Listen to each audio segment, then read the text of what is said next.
Assalamualaikum warahmatullahi wabarakatuh. Perkenalkan, nama saya Magavira Rengkung. Di sini saya akan menjawab beberapa pertanyaan dari dosen saya. Nomor 1.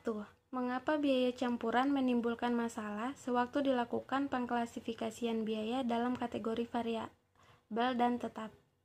Karena informasi yang tersedia untuk melakukan pengklasifikasian atau memisahkan biaya variabel dan biaya tetap dalam biaya campuran tersebut hanyalah informasi jumlah biaya suatu aktivitas dan jumlah penggunaan aktivitas, sehingga akan cukup sulit dalam mengidentifikasian biaya tanpa adanya ukuran penggunaan atas biaya variabel dan biaya tetap.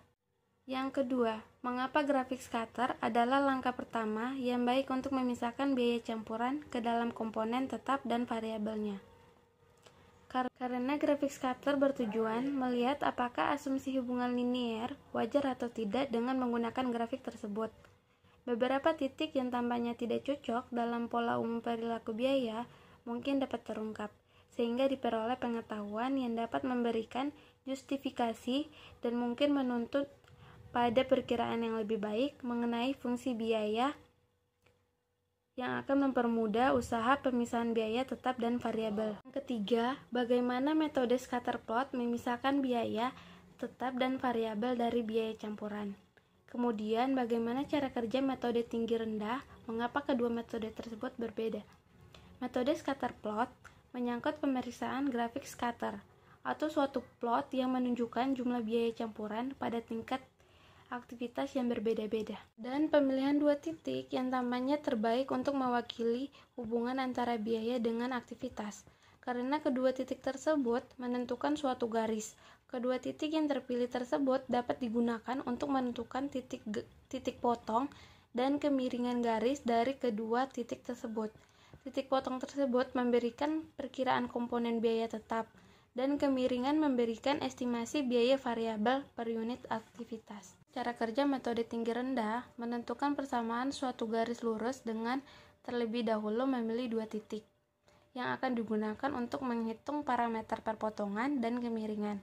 Kedua metode tersebut berbeda karena metode tinggi rendah ditentukan oleh jumlah tinggi dan rendah dari variabel bebas. Keunggulan terletak pada objektivitasnya. Metode scatter plot adalah suatu cara yang baik untuk mengidentifikasi non-linearitas, outlier, dan pergerakan dalam hubungan biaya. Kelemahannya terdapat pada subjektivitasnya. Yang keempat, apa keunggulan metode scatter plot dibandingkan dengan metode tinggi rendah? Dan apa keunggulan metode tinggi rendah dibandingkan dengan metode scatter plot?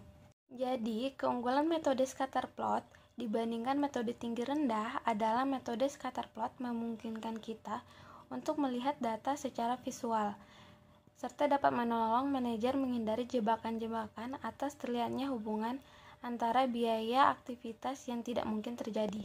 Sedangkan dalam metode tinggi rendah, titik tinggi dan rendah mungkin merupakan outlier, dan outlier ini menunjukkan hubungan biaya aktivitas yang tidak umum terjadi. Dengan demikian, rumus biaya yang dihitung dengan menggunakan dua titik ini tidak dapat mencerminkan apa yang biasanya terjadi. Keunggulan metode tinggi rendah dibandingkan dengan metode scatter plot adalah metode tinggi rendah memiliki keunggulan objektivitas, yang mana metode ini memungkinkan manajer untuk mendapatkan ketetapan yang cepat mengenai hubungan biaya dengan hanya menggunakan dua titik. Sedangkan dalam metode scatter plot tidak ada kriteria objektivitas untuk memilih garis terbaik. Yang terakhir, jelaskan yang dimaksud dengan metode kuadrat terkecil. Mengapa metode ini lebih baik daripada metode tinggi rendah dan metode scatter plot? Metode kuadrat terkecil adalah metode statistik untuk menemukan suatu garis yang paling sesuai dengan serangkaian data. Metode ini digunakan untuk memecahkan komponen tetap dan variabel dari biaya campuran. Metode ini lebih baik daripada metode tinggi rendah dan scatter plot karena metode kuadrat terkecil menghasilkan garis yang paling sesuai dengan titik-titik data, sehingga lebih direkomendasikan, serta metode ini memiliki keunggulan dibandingkan metode lainnya dalam menilai keandalan persamaan biaya. Sekian jawaban dari saya, mohon maaf apabila banyak kekurangan dan kesalahan. Wabillahi taufiq walhidayah. Wassalamualaikum warahmatullahi wabarakatuh.